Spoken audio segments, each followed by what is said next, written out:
Hi, I'm Paul Hepburn of Paramount Printers, and this is my colleague Gordon Hunter. Today we're having a chat about candidate mailings for the general election 2017. Gordon, we've obviously been doing these for 20 years, however, because we only do them at election time, it's always quite handy for me to get a bit of a refresher, the difference between a candidate mailing and just a general piece of direct mail that we do. What's the main kind of difference with these? They're free. There's a big difference for you. Candidates are entitled to get a free mailing from Royal Mail. The postage element is free, they have to pay for the printing and the personalisation if required. So they're entitled to one mailing, unaddressed, per household, or alternatively, they can use the addressed campaign mailing from Royal Mail, which means each person that's eligible to vote is entitled to receive an election communication free. Right, so in terms of a campaign strategy, if they use the unaddressed service, that only allows them to put one message into the household. That's if correct. If they use the addressed service, they could send multiple messages in, one to each different member of the household. Commonly, a candidate might want to send one around when postal voters get their message from the local authority, and secondly close to the actual voting day. And is that because statistically postal voters tend to vote on the day they get ballot paper? That's correct, yes. Okay. I get that. This election is slightly different. It's a really tight time frame on it. Is that causing any issues around campaign mailings that went there before? Well, the biggest problem that we'll have now for all candidates is actually organising this element, which is good for them because we are experts in it. We've been doing it for 20 years. I've dealt with hundreds of candidates, so we understand what's actually required from Royal Mail's point of view to ensure that it hits exactly when they want it to hit. From, I know that we have an understanding of it, but from a candidate who's maybe never done this before, what process do you have to go through to? I would say the first thing is they have to contact Royal Mail now. Okay. It's essential that they contact Royal Mail, get an understanding of how they prepare their artwork. We can assist with that, we can help with the design. Get that artwork to Royal Mail, who will then approve it. They will look through it to make sure the content is correct. Once it's approved, they can then send it on to their printer. Right, okay, so they do need Royal Mail approval before Absolutely. they book a campaign. Yeah. Right. In terms of getting the finished mailing into Royal Mail, is there do they need to book that in advance, or can they just arrive? No, they have to book it. There's a form, as with all Royal Mail, which you can get online.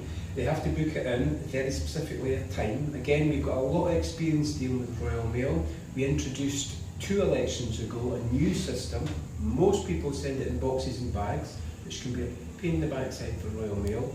We actually do it in trays. Right, okay. In terms of the Royal Mail, again, they have very specific centres for campaign mails. You can't just take it up to your local delivery office. Normally there's about 4 centres within Scotland. Again, we have personal connections with each of the depot managers. They know that we understand how to present the mail to them.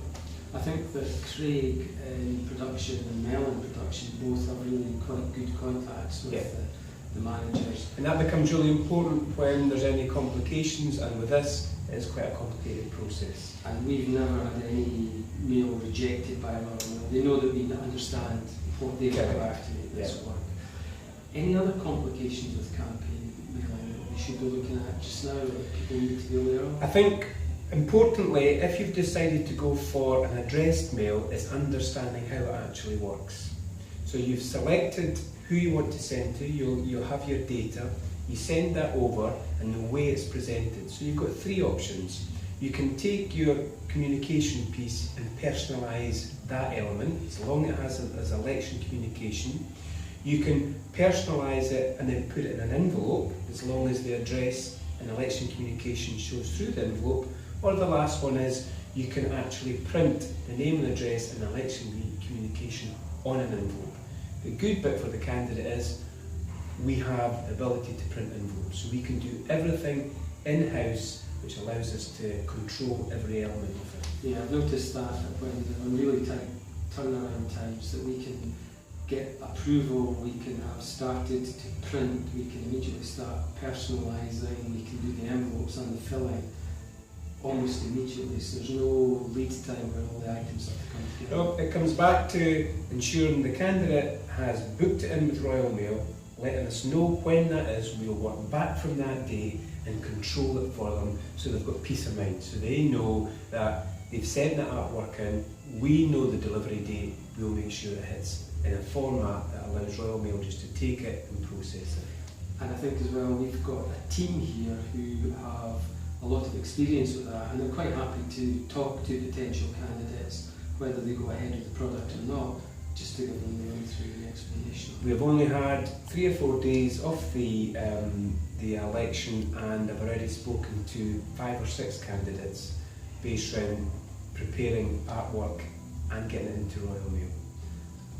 On the candidate mailings then, are there any other items that we should really be looking at, or is that a reasonable summary of what candidate mailings are? I think, to sort of briefly put it in a nutshell, contact Royal Mail, get them to approve the artwork, get your printer involved early so they know when you're looking to get it done, and then work back from that date. But the main thing to remember is this is not something that you just print and pop into Royal Mail. There are a lot of elements that have to that are required by Royal Mail in terms of how it's presented.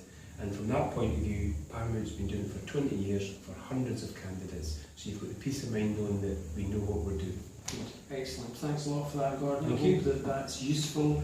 As we've already said, if there are any questions, we're more than happy to speak to potential candidates and give them any advice that we can. Thank you.